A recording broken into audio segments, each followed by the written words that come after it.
Graduada em Direito pela Universidade Presbiteriana Mackenzie, com especialização em Direito de Polícia Judiciária e em Ciências Penais e mestrado em Filosofia, Raquel Galinatti atua na Polícia Civil desde 2012. Reconhecida pela atuação à frente de investigações relevantes e pela liderança na defesa da valorização das forças policiais e dos direitos das mulheres, nossa entrevistada de hoje do Alesp Cidadania é um dos nomes mais respeitados da segurança pública em São Paulo. Delegada Raquel Galinatti, muito obrigada pela presença, por participar aqui do Alesp Cidadania. Muito obrigada, é sempre uma satisfação e uma honra estar aqui. Delegada, a gente tem muitos assuntos para abordar nesse programa, né? Mas eu queria começar do começo. O que fez a senhora procurar e entrar na Polícia Civil? Desde pequena eu já tinha um desconforto com situações que eram erradas. E quando a criança percebe situações erradas na escola? Então, quando eu via aquela criança sendo vítima, na minha época não tinha a palavra bullying, então era vítima de chacota, era o alvo das brincadeiras de mau gosto, agressivas, eu ficava extremamente desconfortável. Então, eu era o tipo da criança estraga prazeres, né? Então, eu estragava aquela brincadeira. Então, esse sentimento de não gostar de injustiças, de agressões gratuitas, já vem desde pequenininha. Mas eu não sabia qual era a profissão que eu iria escolher, até pensei em escolher medicina para ser médica legista, mas depois de muito tempo eu entendi que eu queria ser delegada de polícia, mas isso antes de prestar concurso, aliás, antes de prestar vestibular, e aí eu já sabia, já fui direcionada a fazer a faculdade, sabendo que eu queria ser delegada de polícia. Então, veio desde criança. É um desejo de ajudar a pessoa mais desfavorecida, de certa forma, né? Eu acho que é um desejo de não permitir injustiças ocorrerem. É não permitir situações de injustiça acontecerem. Então, eu acho que é esse sentimento. Quem que é o delegado de polícia? É aquele que faz, o primeiro garantidor da legalidade e da justiça num primeiro momento, porque quando a vítima vai até uma delegacia, o delegado de polícia ele tem essa possibilidade de dar uma resposta, de fazer justiça. E muitas vezes também, até aquele que é levado da delegacia como o suposto principal suspeito e ele não cometeu um crime, naquele primeiro momento, em uma análise dos fatos, o delegado de polícia também faz justiça, ao não permitir que de forma injusta alguém seja acusado da prática de um crime que não cometeu. Então é esse sentimento de não suportar injustiça. Agora, delegada, a senhora está aí nessa área, né, do direito desde 2000, quando a senhora se formou, e na Polícia Civil desde 2012, como a gente falou no início. A gente vem notando, e talvez você possa me corrigir se eu estiver errada, mas um aumento da participação de mulheres em lugares antes dominados por homens, seja das mais diferentes áreas, né? Como que a senhora percebeu isso na Secretaria, na Segurança Pública, na Secretaria não, né, mas na Segurança Pública, nesse período de experiência? Como é que vem sendo a participação das mulheres nessa área que é tão dominada por homem, né? Nani, você tem completa razão. Quando eu entrei para a polícia, e foi agora recente, em 2012, não tínhamos tantas mulheres com responsabilidade em locais de comando dentro da polícia como a gente tem visto, e mulheres extremamente competentes que nos orgulham serem nossos pares na segurança pública. Eu acho que a mídia, a imprensa tem esse papel fundamental na alteração do inconsciente coletivo, em que temos de forma muito velada, muito íntima, profissões que são caracterizadas. Essa profissão é de homem, essa profissão é de mulher. E esse inconsciente coletivo, ele permeia escolhas dos jovens, dos adolescentes. Então, quando a gente vê esse movimento também em que os poderes midiáticos, a gente fala da imprensa, veículos de comunicação, redes sociais, eles vêm trazendo uma maior naturalidade para que mulheres tenham a possibilidade de escolher as profissões de acordo com as suas aptidões e não de dogmas pré-colocados pela sociedade, numa construção completamente equivocada, numa sociedade em que foi construída de forma equivocada, patriarcal e machista. E essa mulher nessa sociedade, qual é o lugar dela no ambiente externo? Nenhum. A mulher ela foi concebida para estar dentro dos lares. Então a gente tem visto sim esse progresso nessa mentalidade em que temos que ter uma igualdade não só formal que a gente vê em diversas legislações da nossa Constituição, mas uma igualdade realmente material. E no início ali da sua participação na Polícia Civil, chegou a enfrentar algum desafio maior por ser mulher ou algum tipo de preconceito?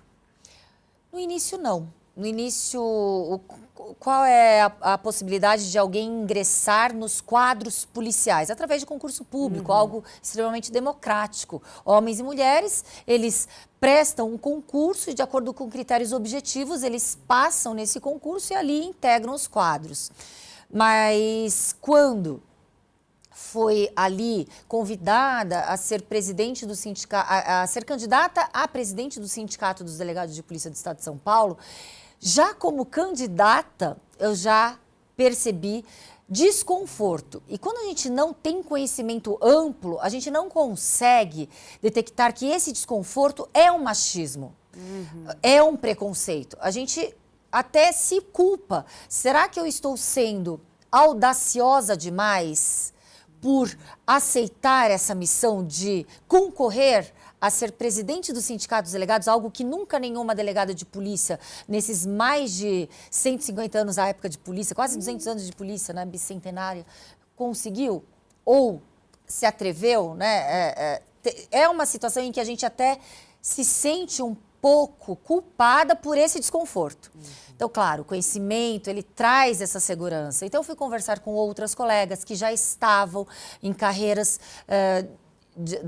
do sistema de justiça criminal, inclusive uma colega minha, Tânia Prado, que eu amo de paixão, ela é delegada da Polícia Federal e já era presidente do Sindicato dos Delegados Federais aqui no estado de São Paulo. Aí ela me fala, olha, eu acho que está havendo sim um critério mais rigoroso, um julgamento mais cruel com você pelo fato de você ser mulher. Então, presta atenção nessa situação, porque se fosse um colega homem, também candidato, talvez não teriam tantos dedos apontados e tantas críticas exacerbadas e até mesmo agressivas contra você. Então, fique tranquila, porque nós, mulheres, a gente passa por essas situações. Então, quando eu consegui entender o desenho que eu estava, eu consegui avançar cada vez mais. Mas sim, foi nesse primeiro impacto. E claro que não pararam por aí, né? Até ia perguntar isso, né? Porque continuou no sindicato, foi eleita, inclusive a primeira mulher eleita para esse cargo, né? Foi um mandato ali de 17 a 2022. Tivemos tanta coisa aí no meio, pandemia, um monte de coisa. Então... Foram 2 mandatos, na realidade. Foram 2 mandatos de 17 a 22. Dezembro de 2016 a 2019 e 2019 a 2022. Então foram 6 anos no total, 3 mandatos, um mandato de 3 anos. Isso. Entendi. Dois mandatos de 3 anos. E aí, nesse período, então, tivemos aí muitas novidades, muita questão que aconteceu, pandemia, crise de saúde global, enfim. Nossa, é verdade. Como é que foi, inclusive, nesse cargo, tendo passado por esses desafios, né, já de início? Isso continuou, então, nesses 2 mandatos? Nani, desde situações mais triviais, e a gente pode falar situações sem tanta importância, mas que são significativas de forma simbólica. Por exemplo, estar num ambiente, numa reunião, somente de delegados de polícia, ali eu ser a única delegada ou delegado que representava e falava em nome de todos os delegados de polícia e ser esquecida de compor a mesa ali dessa reunião. Era uma mesa com vários pares e cada um que integrasse essa mesa teria ali a possibilidade de fala. Depois de um certo tempo, já da reunião acontecendo, alguém se lembrou que esqueceu de chamar a presidente do Sindicato dos Delegados. Mas eu fui chamada também de forma muito peculiar. Nossa, que gafe nós demos. Por favor, Raquel, doutora Raquel, integre aqui essa mesa para embelezar esta mesa. Então, quando... já com o microfone em mãos, com a palavra, eu falei, muito obrigada por eu também servir como adorno aqui nessa mesa, mas a minha função aqui é falar em nome de todos os delegados, inclusive do seu.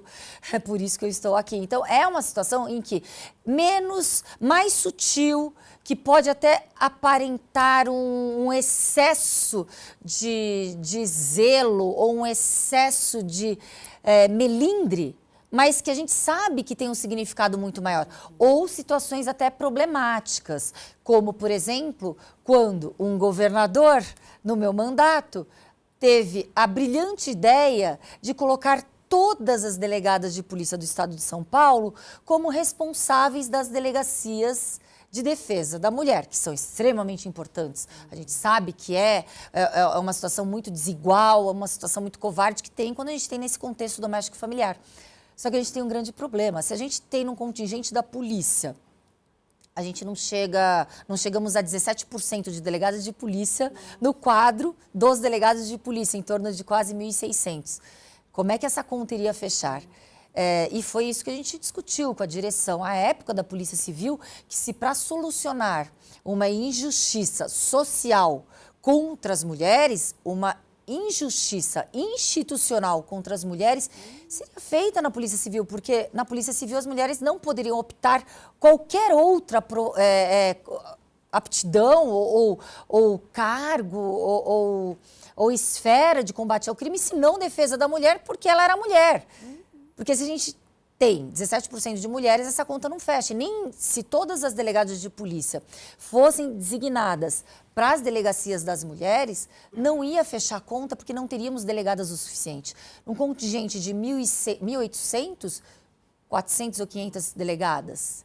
Então, iria ter um cenário de que as delegadas de polícia do estado de São Paulo não poderiam escolher combater o crime de acordo com a sua aptidão. Pelo fato de ser delegada e mulher, só poderiam estar em esferas de combate à defesa da mulher e teríamos um prejuízo absurdo, como, por exemplo, hoje temos à frente do Departamento de Homicídio a doutora Irivalda. Isso não seria possível, de acordo com aquela mentalidade que, às vezes, as pessoas elas vão muito rápidas tentar dar ideias mirabolantes e não percebem que, se a gente não tiver o tempo todo atento ao retrocesso no combate à violência contra a mulher, até quem combate essa violência pode ser vítima. E, ó, doutora, antes de seguirmos para o primeiro intervalo aqui do Alesp Cidadania, nossa equipe de reportagem foi às ruas saber quais são as dúvidas da nossa população sobre segurança pública. Vamos acompanhar. Queria saber se houve alguma operação muito especial que marcou sua carreira. Qual foi a operação mais difícil que a senhora já fez? Eu gostaria de saber da doutora o que ela faz assim depois de um dia intenso de trabalho, de investigação, para relaxar, né? Perguntas bacanas. Sim, operações eu participei, diversas operações, como delegada de polícia, como secretária de Segurança Pública da cidade de Santos, força-tarefa, com outras polícias em conjunto, a Polícia Militar, as guardas civis municipais. Então, sim, já participei de diversas operações, inclusive em situações até bem delicadas, sensíveis, situações de, por exemplo, quebra de cativeiro, quando a gente tem construções clandestinas em áreas que são preservadas e por isso mesmo não podem ter construções e ali eles utilizam como bunker, cárcere, locais para cárcere, né, em sequestro relâmpago. Tivemos força-tarefa também aqui na cidade, quando delegada de polícia na atividade fim. Então, sim, participei de diversas operações. A outra questão que me chamou a atenção foi o que eu faço no meu horário de lazer. Dá tempo. Geralmente trabalho também, porque me traz prazer estar estudando. O estudo, ele contribui também para a gente ter uma melhor entrega de políticas públicas e de pensamento, ideias, até mesmo em propostas legislativas, porque hoje a minha função é essa. Eu estou na Associação dos Delegados de Polícia do Brasil, também atuando de forma direta para que a gente tenha uma ampliação de instrumentos legislativos no combate ao crime. Então, eu sou diretora da Associação Nacional dos Delegados de Polícia do Brasil. Quando acabei meu mandato, já vim para a eleição, concorrer a uma vaga aqui na Assembleia Legislativa, fiquei como suplente. Em breve espero que altere esse cenário, com 53 mil votos pelo PL. E também fui eleita de forma concomitante como diretora da Associação dos Delegados de Polícia do Brasil. Então, hoje é essa a minha missão. Sempre buscando, através de estudos, através de exemplos práticos, através dos exemplos que a gente vê e visualiza veiculados pela imprensa, pelas redes sociais, uma certa espécie de... a gente vive o direito de forma viva, real, né? O direito está sempre nos mostrando que temos que evoluir para combater o crime. Então, essa situação é muito interessante, então nós visualizamos muito esse tipo de situação. Inclusive, a gente vai entrar mais a fundo até nesse assunto nos próximos blocos, mas a gente vai rapidamente para um intervalo e volta daqui a pouco com a delegada Raquel Galinatti.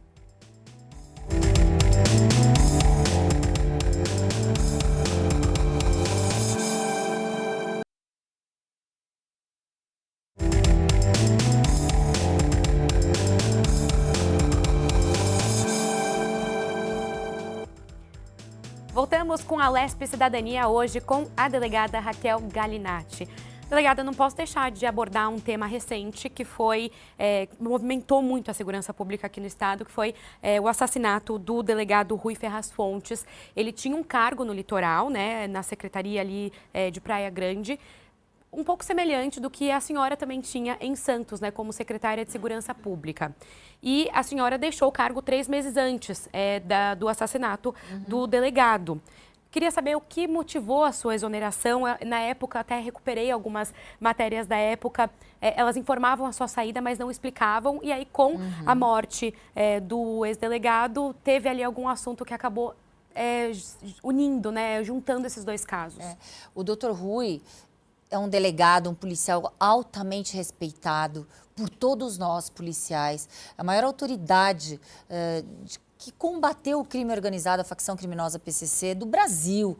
Ele dava palestras, ele ensinava, não só no âmbito operacional, investigativo, teórico. Então, era um delegado de polícia muito respeitado, corajoso. E tem uma curiosidade que ele foi um dos fundadores do Sindicato dos Delegados de Polícia do Estado de São Paulo, em 1989, nos corredores do Departamento de Homicídios. E ele se manteve sindicalizado até a sua covarde, tragédia e morte, que ele foi vítima. Então, ele se manteve ali filiado ao Sindicato dos Delegados. Tive o privilégio, tive a honra de aprender muito com o Dr. Rui quando eu estava como presidente do Sindicato dos Delegados. O Dr. Rui Ferraz Fontes, ele era delegado geral.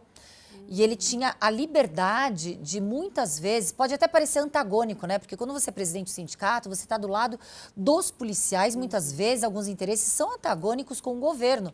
E ali não, era uma conversa muito com amor à polícia, e ele até queria saber o que eu estava fazendo em determinados assuntos para a classe, para a polícia. Então, é um homem que eu respeito demais. Eu fiquei realmente abalada. 3 meses antes eu pedi a minha exoneração. Por quê? O ano passado, houve diversas ameaças de morte contra mim em decorrência da minha função, por ser secretária de Segurança Pública da cidade de Santos. Eram ameaças intimidatórias, mas que não tem problema nenhum. Nós todos, policiais, delegados, policiais de diversas instituições, militar, penal, investigador de polícia, todos nós sabemos que é o ônus.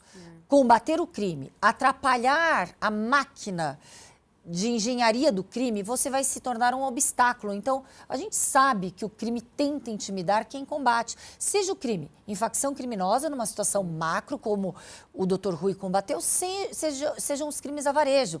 Quando eu estava em Santos, eu fazia muitas operações de combate a adegas clandestinas, fechamento de ferros velhos clandestinos que comercializavam peças manchadas de sangue proveniente de furto, de roubo. Muitas operações na orla da cidade de Santos para combate àqueles furtadores qualificados de correntinha, de aliança, de celular. Isso atrapalha também o crime, incomoda o crime. Então, eu tive essas ameaças, mas, para minha surpresa, nesse ano, em março, um vereador da cidade resolveu, não sei por qual razão, se política ou outra razão obscura, ele resolveu colocar durante 8 meses o trajeto que a viatura descaracterizada que fazia a minha escolta nas redes sociais. Para quem quisesse consultar, inclusive o crime. Está lá, até hoje. Todo o trajeto da minha rotina profissional, pessoal, e ali saiu da minha esfera de controle. Por quê? Quando fui ameaçada, eu, dentro dos recursos da Prefeitura de Santos, eu optei por ter um carro particular blindado e elaborei uma escala de escolta dentro dos recursos da Prefeitura. Mas quando a minha vida toda é exposta, profissional, e aí os pares, os meus familiares, amigos, e todo o meu entorno, funcionários da Secretaria de Segurança Pública Municipal, até mesmo os guardas municipais que estavam ali nessa escolta, estavam vulneráveis a esse risco, saiu da minha esfera de controle e não tinha como mais proporcionar uma viatura blindada para quem foi exposto, e aí infelizmente, eu tive que optar pela exoneração, porque a situação saiu da esfera de controle. Este vereador está sendo investigado criminalmente, desde o momento que eu tive notícia, em março. Me senti traída, porque o sistema que ele teve acesso é um sistema policial, somente policiais poderiam vazar, porque é um sistema restrito e sigiloso policial, tudo objeto de inquérito policial. E o investigado, no caso o vereador, que se explique onde quem pratica crime tem que se explicar em sede de inquérito policial. E bom, tem esse caso, a senhora era secretária em Santos, e o caso do Dr. Rui foi também no litoral. Tem um desafio maior de segurança pública no litoral? Como que a senhora vê a segurança pública aqui no estado? Não só no estado, eu vejo no Brasil. Falta esse olhar do governo federal em estruturar a segurança pública num contexto macro.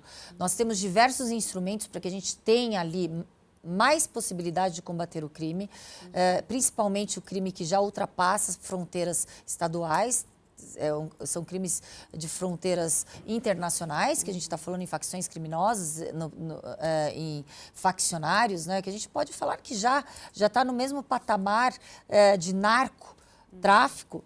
E ali a gente percebe no governo federal muitas pautas que não enfrentam de verdade, de forma objetiva, a estruturação no combate ao crime. Temos a lei do SUSP, que nunca foi efetiva. Temos agora uma proposta de emenda constitucional, que se fala PEC da segurança, mas muito mais parece PEC da insegurança, porque tenta centralizar a segurança pública na mão do governo federal, e eu vou falar que 90% do crime organizado é combatido pelas forças de segurança no âmbito dos estados, sejam polícia civil e polícia militar. Quando você sobrecarrega uma instituição com diversas demandas, no caso, sobrecarregar a Polícia Federal, dar exclusividade no combate a crime organizado para a Polícia Federal, sem a estrutura que é necessária, correlata, você sobrecarrega e deixa essa instituição deficitária. Então, é essa situação que me entristece, a falta de propositura objetiva e que não fique tendenciando a bandeiras políticas e ideológicas. O combate ao crime, ele deve ser institucional e ele deve ser segmentado. Não deve ser uma bandeira de governo, e sim uma política pública direcionada com continuidade, independentemente de qual governo entre e sai. E nós não percebemos isso. E também não posso deixar de tocar no ponto da defesa dos direitos das mulheres, né? Que também é uma pauta que a senhora sempre trabalhou. Quais são os desafios também hoje? Vou colocar nacionalmente, né? Nacionalmente ou no estado de São Paulo, como a senhora queira abordar também para a gente avançar com o direito das mulheres. É um desafio social. É um desafio social. Primeiro, eu posso afirmar de forma categórica que a vítima mais difícil de ser resgatada do seu algoz é a vítima justamente de violência no contexto doméstico e familiar. Porque essa vítima, ela tem uma devoção sentimental totalmente subjugada ao algoz, que deveria amar, mas a violenta, a agride, a subjuga, e muitas vezes essa continuidade desse relacionamento criminoso vai fatalmente deixá-la como mais uma estatística de um feminicídio. Então, primeiro é essa mudança, deveria ser um choque de realidade em relação aos nossos papéis como homens e mulheres na sociedade. Essa desigualdade, ela tem como consequência relacionamentos desiguais e assimétricos que fazem com que mulheres estão sempre na codependência de homens, mesmo que elas sustentem aquela família. Aquela mulher, ela precisa ser validada numa sociedade, muitas vezes aquela mulher que não tem um marido, um namorado, ela é até mesmo julgada por uma sociedade. Ah, mas esse julgamento não acontece em grandes metrópoles, mas acontece de forma silenciosa para essa mulher. Então, é uma situação em que as mulheres elas precisam saber que as relações saudáveis, elas partem pelo respeito. E por que eu falo isso? Daí pode ser, Nani, você falar, mas delegada, você está querendo responsabilizar a vítima desse tipo de agressão? Não. Eu estou querendo abrir os olhos de mulheres que elas não podem permitir pequenos abusos. Mais uma vez, pequenos desconfortos. Ah, mas desconforto não é um excesso de mimimi? Não. É o sinal alerta, laranja, que algo não vai bem e que algo pode evoluir para um crime. Bom, a gente tem mais ainda perguntas aqui da população, né? Antes da gente seguir agora para esse intervalo, vamos ver quais são as dúvidas da população sobre segurança pública. Doutora, o seu trabalho eu sei e entendo que tem muitos problemas aí numa área muito masculina. Você já sofreu algum tipo de preconceito por trabalhar com a segurança? Delegada, eu quero saber o seguinte, por que você decidiu ser delegada? Como é que a senhora lida com colegas misóginos e se a senhora tem colegas misóginos no ambiente de trabalho? Alguns pontos até abordamos aqui no primeiro bloco, né? Sim. Mas acho que essa última pergunta é bem específica. Nani, que público qualificado pois que vocês fazem questões, né? Questões até filosóficas, sociais, né? Sim, claro, como o fato de sermos mulheres nos torna alvos de preconceitos.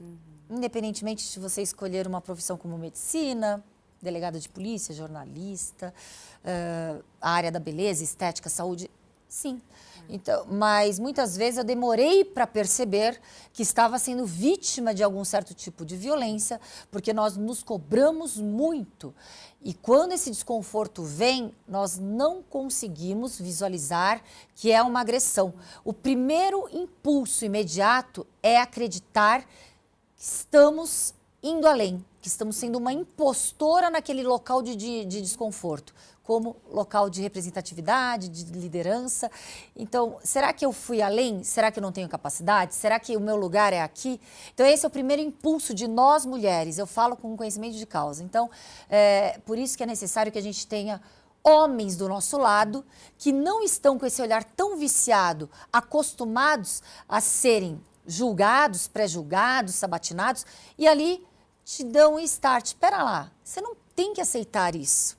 E eu tive pares, e aqui aí pode aparecer uma grande confusão, mas eu enfrentei sim de preconceito por ser mulher dentro da polícia, situações de machismo, situações realmente de misoginia, e fui amparada por homens. Então, o machismo, a misoginia, o preconceito, ele não é inerente ao homem.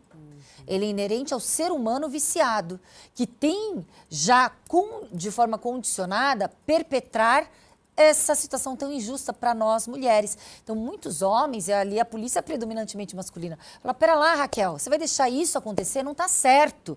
Assim, mas é tão desgastante. Mas tudo bem, mas isso não está correto. Vamos lá que eu vou com você.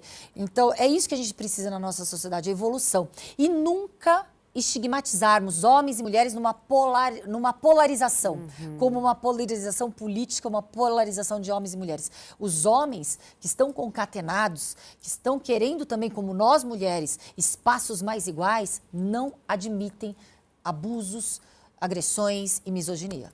Acho até interessante isso, né, doutora, porque quando a gente fala sobre ter uma igualdade entre homens e mulheres, não parte só da mulher. O homem, ele também é aliado, o homem também é responsável, de certa forma. E a gente percebe, às vezes, um pouco de medo até de homens acho que mais, assim, mais velhos, que acabam tendo um pouco menos de contato com esse tipo de informação, né?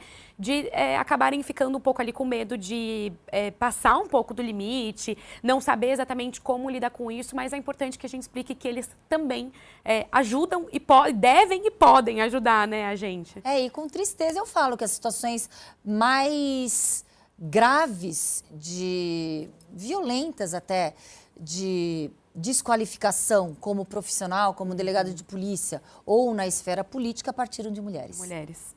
Exatamente. Com essa resposta, então, o Alesp Cidadania vai para um rápido intervalo e volta daqui a pouquinho.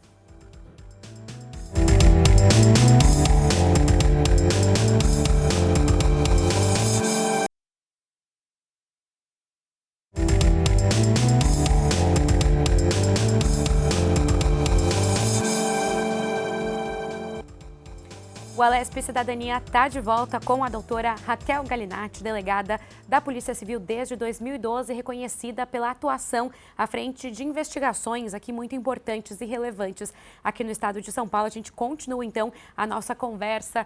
Delegada, eu queria falar um pouquinho, de um texto que eu li recentemente, uma entrevista da senhora a respeito da GCM, da Guarda Civil Metropolitana. A senhora fala muito sobre a importância de reconhecer, de fortalecer também essas forças. Isso veio depois da sua experiência em Santos ou já é algo que a senhora já defendia antes disso? Eu já respeitava a nossa Guarda Civil Municipal, que eu já falo como Polícia Municipal há muito tempo, porque o crime, ele não enxerga a cor do uniforme.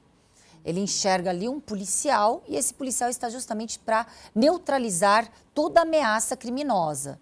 Claro que existem as competências que elas não podem ser ali violentadas, elas não podem ser destruídas, ultrapassadas. Então, a Guarda Civil Municipal, a Polícia Municipal tem a competência restrita aos municípios, de um policiamento ostensivo preventivo, na proteção da incolumidade, não só do patrimônio público municipal, mas ali do município, das pessoas que integram aquele município.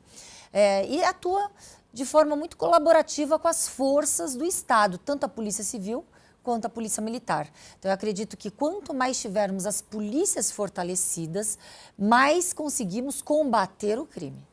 E até recentemente teve uma mudança da GCM ali do entendimento, uma mudança do STF, do entendimento por parte do STF da GCM. Como é que a senhora viu essa mudança? Vai ser boa para o trabalho da GCM?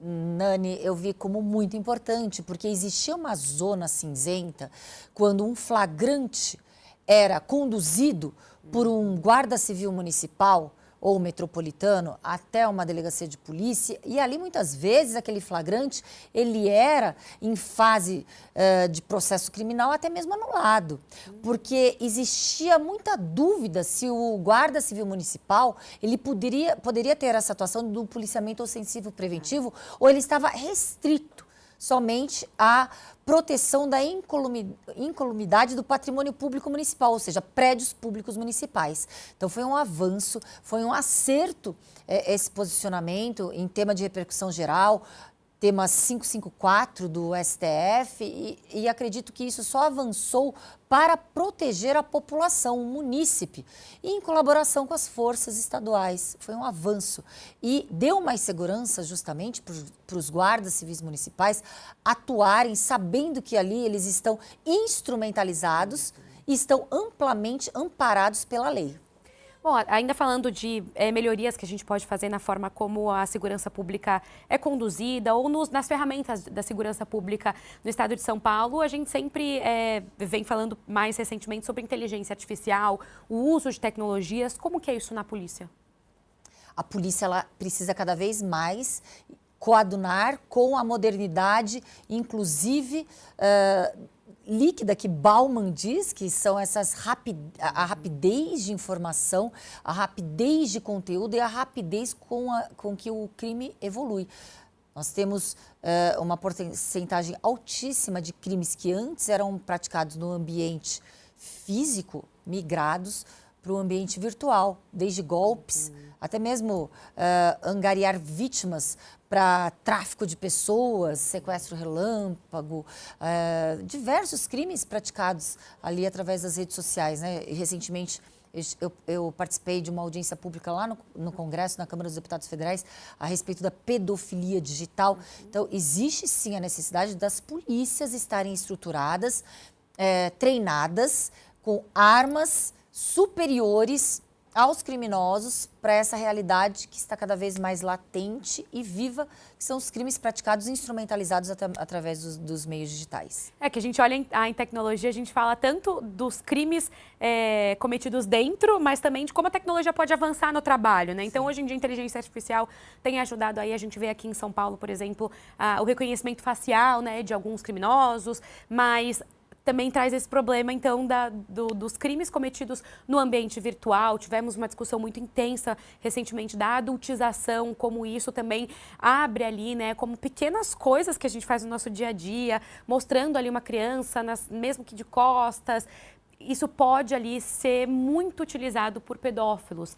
Então, até pensando que a senhora passou por mudanças no seu dia a dia, né, tanto pelo ônus de trabalhar com a polícia, mas também em razão do seu trabalho como secretária de segurança lá em Santos, como é que deve ser o comportamento de uma pessoa também nas redes sociais para evitar dar essa munição para criminosos, assim, tanto uma pessoa aí mais velha, já com mais de 18 anos, quanto essa exposição de menores de idade? Nossa, Nani, extremamente importante essa sua pergunta, porque por mais que possa aparentar algo que seja inofensivo, o criminoso, ele está 24 horas buscando, pesquisando, olhando para o seu alvo. E esse alvo ele é escolhido e pescado através de fontes, em fonte aberta. Quando alguém municia o criminoso com informações através de preferências musicais, preferências de viagem, rotina, essa pessoa ela está dando todo o cronograma, todo o roteiro para que, de forma muito mais fácil, o criminoso faça a sua vítima e tenha o seu alvo.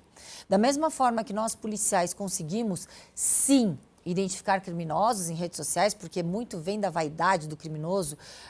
Recentemente, vários criminosos foram presos porque eles ostentam ali o seu feito através das redes sociais. Os criminosos também estão ali. Seja buscando de forma inocente vítimas num bate-papo, num chat, em aplicativos, por exemplo, de relacionamento, em aplicativos de joguinhos com crianças. Então, o relacionamento tem a gangue do...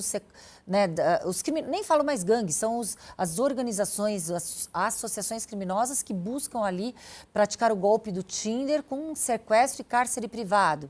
Quando a gente fala em joguinhos, tem aqueles que praticam crimes sexuais contra crianças, não só os pedófilos, mas as grandes organizações de tráfico de pessoas, principalmente crianças, para exploração sexual. Então, o crime ele também está utilizando esse ambiente virtual para efetivação de forma muito mais rápida e muito mais imediata da prática criminosa. E a gente tem visto, às vezes, os próprios adolescentes sendo incentivados a cometer crime contra adolescentes também, né? Esses desafios que estão através de deep web, dark web, que muitas vezes eles escondem dos pais. É necessário que...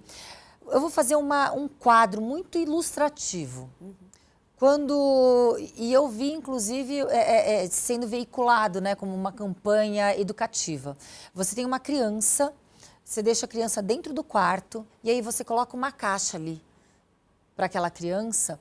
E aquela caixa, ela tem conteúdo pornográfico, tem conteúdo de extermínio, de execuções, de crimes. E aí você fala com toda aquela literatura mais perversa existente. E aí você você tem aquela caixa figurativa. E aí você fala para a criança, olha, ali você tem que ter muito cuidado, porque situações perigosas você pode encontrar naquela caixa. A gente consegue visualizar, né? Quando você dá um celular para essa criança, você não tem esse mesmo cuidado. Quando você visualiza que o crime está dentro daquela caixa, conteúdo pornográfico, conteúdo de massacre, de racismo, de terrorismo, e você fala, e aquela criança vendo visualmente, você vê o quão perigoso é a criança estar com o celular sem ele estar totalmente monitorado, controlado e autorizado pelos pais ou responsáveis. Hoje o celular, ele tirou aquele limite físico do criminoso perante a vítima. E a criança não tem esse filtro. Eu vou mudar um pouquinho aqui de assunto, porque como a senhora mesmo lembrou no começo da nossa conversa, a senhora é suplente do PL. Sim. Aqui.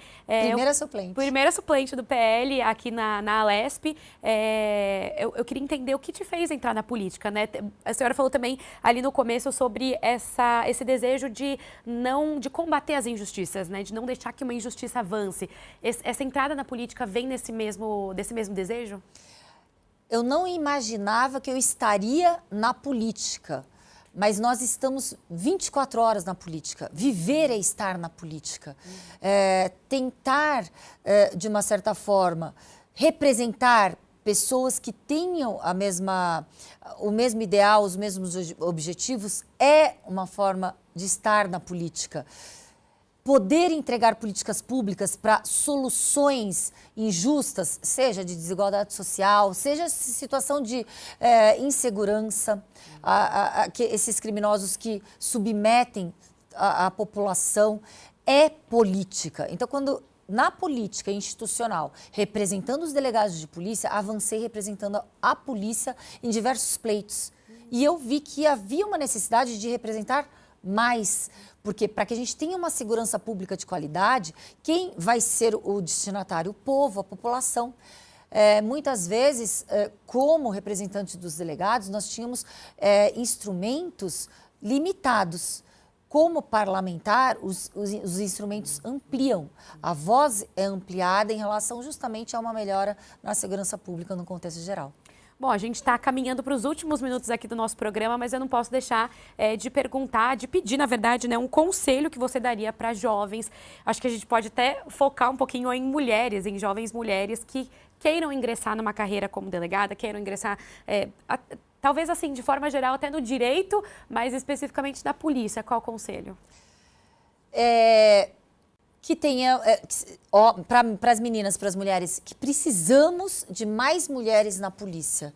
Assim como a política não tem a representatividade igualitária, que seriam nós mulheres que formamos 50% da população, ao contrário, a polícia também ela tem esse estigma, essa pecha de ser pertencente a homens. Mas a polícia pertence a todos nós que integramos a sociedade. Então, o meu conselho é, mulheres, venham para a polícia. E para os homens também, jovens? Para os homens, jovens, relacionado à polícia, se você tem esse ideal, se você tem essa aptidão, se você tem essa vontade de combater o crime, por mais que você saiba que você se tornará 24 horas no escudo entre o crime e a sociedade, precisamos de mais heróis da vida real. Eu queria até aproveitar para falar um pouquinho rapidinho, esses últimos minutos mesmo, desse ônus, né? A senhora falou na resposta ali, esse ônus que acaba vindo, mudou muito o seu dia a dia também, desde as ameaças? Quando que a senhora percebeu na sua carreira que estava ficando perigoso? Diversas vezes existe essa situação de perigo num limite muito próximo, porque nós estamos lidando, de uma certa forma, com o que existe de pior na sociedade, que são os criminosos, que são os covardes, que praticam crimes sem escrúpulos. E quando você está num contato muito próximo, você, de uma certa forma, você está, sim, próximo ao perigo. Já sabia de antemão quando escolhi essa profissão. Mas o que eu gostaria de acrescentar é que homens e mulheres que optam e escolhem ser policiais, eles não anuem uma cláusula certa de um pacto certo com a morte. Ser policial não significa fatalmente se tornar um alvo qualificado para o crime. Então, por isso que temos que ter ampliação de estrutura, de instrumentos no combate ao crime. Eu falo muito isso porque quando temos leis que ponderam de forma muito desigual um excesso de direitos para os covardes, para os criminosos e uma ausência de instrumentos legais para combater o crime, essa conta não fecha. Doutora, muito obrigada por participar aqui no Alesp Cidadania, pela atenção com a nossa rede Alesp. Eu que agradeço. Sempre uma honra, uma satisfação. Doutora Raquel Galinatti, delegada da Polícia Civil desde 2012, reconhecida pela atuação à frente de investigações relevantes e pela liderança na defesa da valorização das forças policiais e dos direitos das mulheres, tudo isso que inclusive abordamos aqui no programa. Muito obrigada então pela participação no Alesp Cidadania e também a você, a nossa audiência, muito obrigada pela companhia e até o próximo Alesp Cidadania.